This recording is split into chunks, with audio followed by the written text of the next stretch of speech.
La scène d'ouverture présente Elliot Deacon, un croque-mort qui dirige une maison funéraire. Comme chaque jour, il prépare les corps pour les funérailles tout en leur parlant doucement.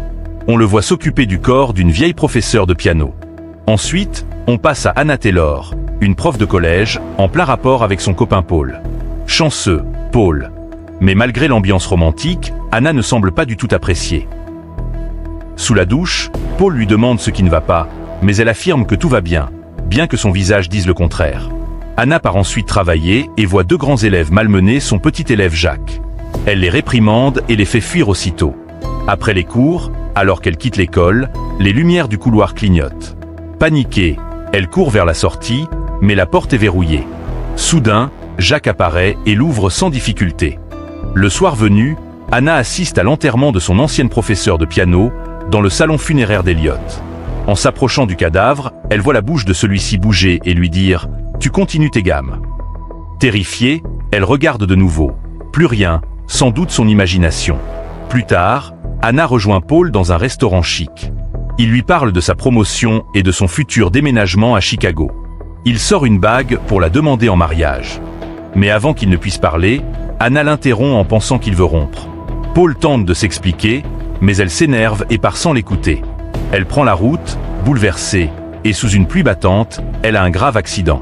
On la retrouve ensuite sur une table d'embaumement, visage pâle, blessée au front. Elliot entre calmement et commence à la préparer. Alors qu'il l'habille, Anna ouvre les yeux et demande où elle est. Elliot, imperturbable, lui répond qu'elle est morte. Il précise qu'elle est à la morgue et qu'elle est décédée il y a 8 heures, heurtée par un camion chargé de tuyaux métalliques.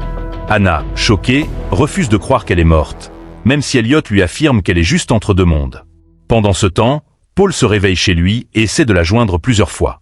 Elliot, lui, récupère les affaires d'Anna et les range dans un placard avec celles des autres défunts, ignorant les appels. N'arrivant pas à la joindre, Paul va voir la mère d'Anna. Elle lui apprend avec douleur l'accident mortel et le rend responsable de l'avoir laissé conduire par mauvais temps. À la morgue, Elliot recoue les plaies d'Anna. Elle ne ressent rien et s'interroge, mais il l'ignore et lui injecte un médicament fictif, le bromure d'hydronium. Oui, bien sûr, il y a bro dans le nom. Il affirme que c'est pour détendre ses muscles. Plus tard, la mère d'Anna, en fauteuil roulant, arrive au salon funéraire. En pleurant, elle parle au corps de sa fille, se demandant qui prendra soin d'elle désormais. Avant de partir, elle demande à Elliot de recolorer les cheveux d'Anna en brun. Seule dans la pièce, Anna se redresse et se lève. Elle tente d'appeler via le téléphone fixe, mais celui-ci ne fonctionne pas. Au même moment, Paul se rend à la morgue et demande à voir Anna.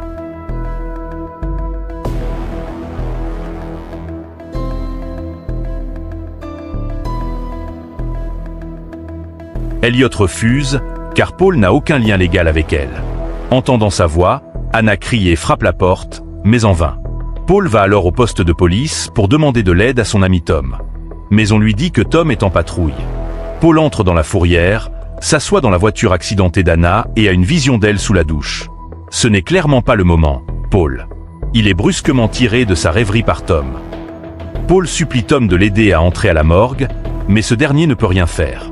Pendant ce temps, Anna explore la pièce et trouve un autre cadavre. Terrifiée à l'idée de finir comme lui, elle saisit des ciseaux et attend Elliot. Lorsqu'il entre, elle le menace, mais il reste de marbre. Selon lui, elle est incapable de le blesser puisqu'elle est déjà morte. Anna proteste. Si elle est morte, comment peut-elle lui parler? Elliot explique qu'il a un don unique. Il peut parler aux morts. Oui, un peu comme dans Sixième Sens, mais en version plus glauque. Il l'exhorte à accepter sa mort, car son enterrement est prévu dans 3 jours.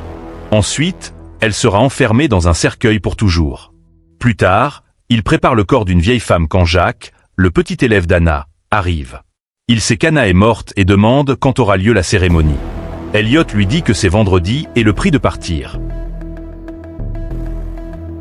Le lendemain matin, Paul entend la voix d'Anna l'appeler et a des visions d'elle sous la douche encore. Il se réveille en sursaut, trempé, réalisant que ce n'était qu'un rêve, ou peut-être quelque chose de plus. Alors qu'Elliot part chercher un autre corps à l'hôpital, Anna utilise rapidement les clés volées pour tenter d'ouvrir une porte.